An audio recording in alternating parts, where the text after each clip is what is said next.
Tekinga shu kiyimni hadya qilaman qizlar. Sharti shuki, shu videoga like bosib, chiroyli kommentariy yozib, do'koningizga отправить qilgan bo'lishingiz kerak qiz. Va men shu kommentariy yozganlarning ichidan o'zim xohlaganimga mana shu chiroyli kiyimni beraman. Qizlar, ko'p podpисчиklarim biladi, men istoriyada shunaqa chiroyli kiyimlarni hadya qilib turaman va meni profilim shapkasida mana shu silkadagi Telegram gruppam bor, kiyim ehson qilish gruppasi. Shu gruppaga kirib, xohlagan masalan qanaqadir kiyimga, narsaga ehtiyojinglar bo'lsa, faqat pul emas, pulga aralashmaydi bu gruppa.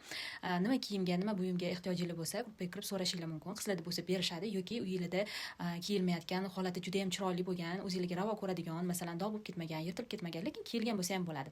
Uni holati yaxshi bo'lishi kerak. Shunaqa kiyimlarni ehson qiladigan gruppam qizlar. Xohlasanglar kiyim ehson qilish uchun ulanib olinglar, xohlasanglar kiyim so'rash uchun ulanib olishinglar mumkin. Qizlar, bu videoga kommentariy, like va отправьтlar nimaga kerak, nimaga muhim menga. Chunki mana shu narsalar video nahvatini oshiradi va ko'plab odamlarga yetib borishiga imkoniyat bo'ladi va kiyim ehson qilish jarayonlari ko'payib, sizlarga ham, menga ham savobi tegadi inshaalloh. O'shaning uchun videoga like bosishingiz sizlardan chiqmasin.